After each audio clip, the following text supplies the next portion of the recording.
आप the news words देख रहे हैं। मैं अरुण कुमार पांडे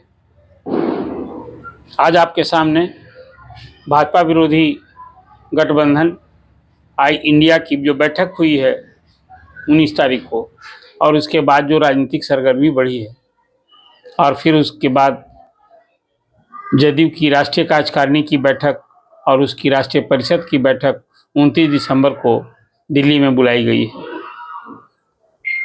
बिहार का राजनीतिक हलचल बढ़ा है, राजनीतिक सरगर्मी बढ़ी है, तरह तरह की चर्चाएं शुरू हो गई हैं। आखिर क्या होगा? महागठबंधन की बैठक में जो पहले से कयास लगाए जा रहे थे उसके ठीक विपरीत, सच पूछिए तो 28 दलों की बैठक 4 महीने के बाद हुई, लेकिन नतीजा सिफर रहा। लोग अनुमान लगा रहे थे कि इस बैठक में 2024 के लोकसभा चुनाव में नरेंद्र मोदी के खिलाफ विपक्ष का चेहरा कौन होगा, ये तय होगा। सीट शेयरिंग के संबंध में कोई फैसला होगा और कॉमन एजेंडा तय होगा। हालांकि इस बैठक में ये सब कुछ तय होगा, ये होना भी नहीं था। अभी तो 4 महीने के बाद बैठक हुई, तो एक चुनावी रणनीति पर चर्चा होनी थी, हुई भी, सभी दलों ने बैठक की। उसमें एक बड़ा खेल हो गया, वो ये कि पश्चिम बंगाल की मुख्यमंत्री ममता बनर्जी ने कांग्रेस अध्यक्ष मल्लिकार्जुन खड़गे का नाम प्रधानमंत्री के चेहरा के रूप में प्रपोज किया कि हम सब लोगों को जो ये सवाल उठाते हैं लोग कि नरेंद्र मोदी के खिलाफ कौन चेहरा होगा, तो हमें उन्हें बनाना चाहिए, एक दलित चेहरा होगा। और इसका दिल्ली के मुख्यमंत्री अरविंद केजरीवाल ने समर्थन किया और लगे हाथ 12 दलों के नेताओं ने इसका समर्थन किया। यह खास करके जो राहुल गांधी के लिए बैटिंग करने वाली पार्टियां हैं, पार्टी के नेता हैं, और खुद कांग्रेस पार्टी, उसके लिए भी एक असहज प्रस्ताव था। इसको लेकर कहिए कि एक अजीब सी चर्चा हुई। लोगों ने, ये बैठक के अंदर की ही बात रह गई, लोगों ने इसको एक एजेंडा के रूप में स्वीकार भी नहीं किया, ये प्रस्ताव भी स्वीकार नहीं हुआ। और बैठक के बाद खड़गे ने जो प्रेस कॉन्फ्रेंस किया, उसने बताया कि भाई प्रधानमंत्री का चेहरा कौन होगा, इससे ज़्यादा महत्वपूर्ण है चुनाव जीतना, और जब एमपी ही नहीं रहेंगे तो फिर प्रधानमंत्री कैसे तय होगा। ये कहते हुए उन्होंने बातें टाल दी। अब रही बात कि ये तय हो गया कि फिलहाल जो स्ट्रेटजी दिख रही है उसमें है कि 2024 का जो चुनाव होगा, प्रधानमंत्री के खिलाफ चेहरा कौन होगा, तो अभी वहाँ शून्य की स्थिति है। मतलब पार्टियां सभी एकजुट होकर लड़ेंगी, लेकिन चुनाव के बाद ये लोग चेहरा तय करेंगे कौन नेता होगा। फिलहाल इसी रणनीति के तहत लगता है कि चीजें बनी हैं। उस बैठक में जब पहले से लालू प्रसाद राहुल गांधी की बैटिंग किया करते थे, उस बैठक में वो तो कुछ नहीं खास किए, लेकिन नीतीश कुमार की चर्चा कहीं से नहीं हुई। और प्रेस कॉन्फ्रेंस जो हुआ उसके पहले ही नीतीश कुमार और लालू यादव वहां से निकल गए।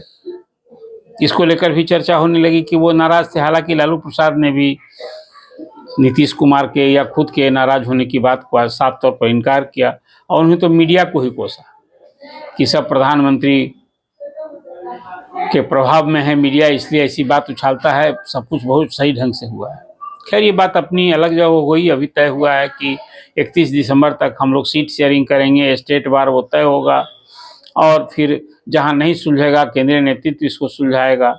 और मुख्यमंत्री नीतीश कुमार ने भी कहा है कि अब पहले सीट शेयरिंग तय हो जाए और इसके बाद तब फिर बैठक बुलाई जाए।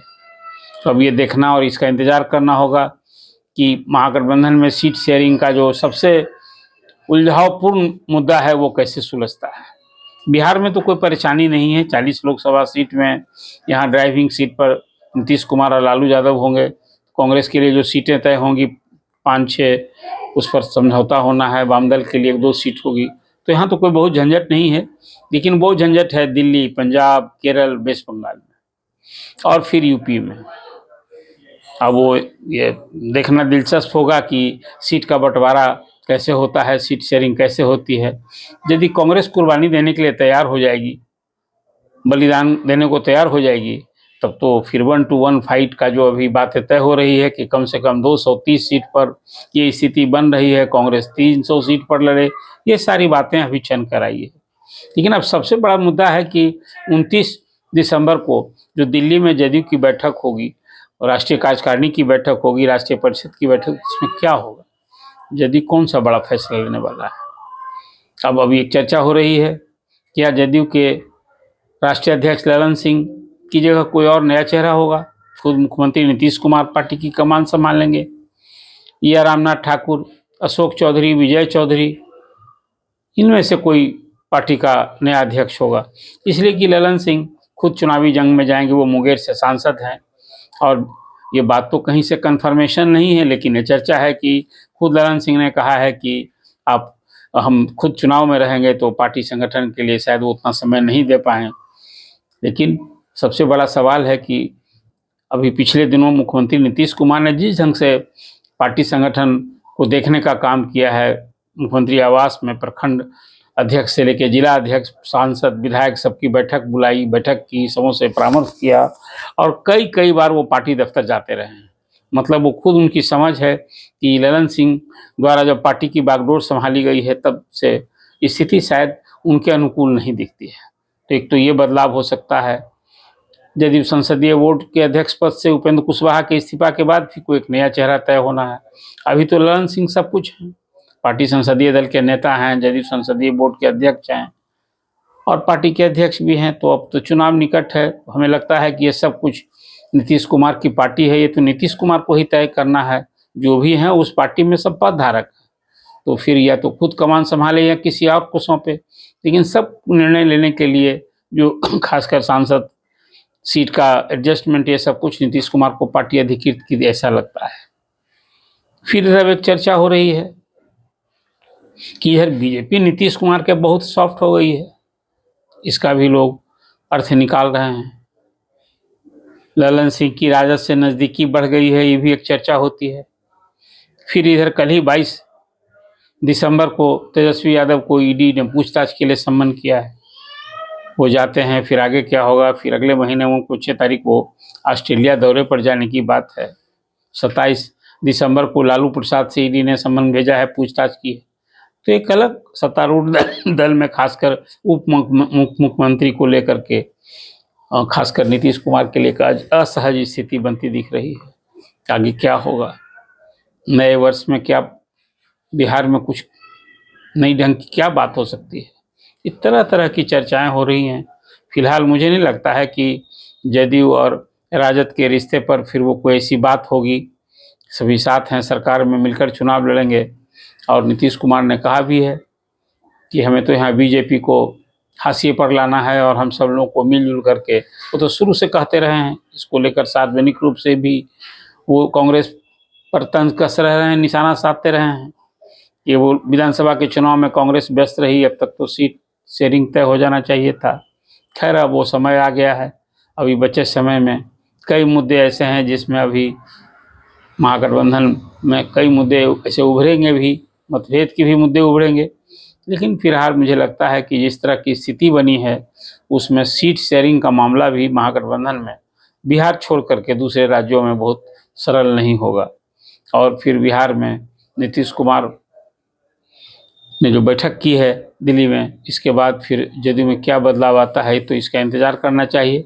लेकिन लगता है कि जदयू का नेतृत्व यदि बदलेगा फिर किसी दूसरे के हाथ में सौंपा जाएगा, तो चुनाव के मद्देनज़र फिर क्या है कि स्थिति परिस्थिति बनती है तो इंतज़ार करना होगा। लेकिन कुल मिला जुला कर लगता है कि यदि कोई कुछ तो सिटिंग सांसद, जैसे सीतामढ़ी के सांसद हैं सुनील कुमार पिंटू, वो दल में रहते हुए दल के कामकाज और तौर तरीके पर खुला एतराज़ जताते रहे हैं। जैसे जातीय गणना को लेकर उन्होंने जो बातें की, आज ही इंडिया घटक दल की जो बैठक हुई उस संदर्भ में भी उन्होंने बहुत टीका टिप्पणी की है। ये तो चाय बिस्कुट वाली बैठक हो गई, कोई खास नतीजा नहीं रहा। नीतीश कुमार की शख्सियत, उनकी अहमियत को अनदेखी की गई। कुल मिला जुला कर उनकी भी राह अलग है। वो तो सीतामढ़ी से सांसद है, वहाँ से विधान परिषद के सभापति देवेश चंद्र ठाकुर ने दावेदारी ठोक दी है। उन्होंने खुला ऐलान कर दिया है कि वो चुनाव लड़ेंगे वहाँ से।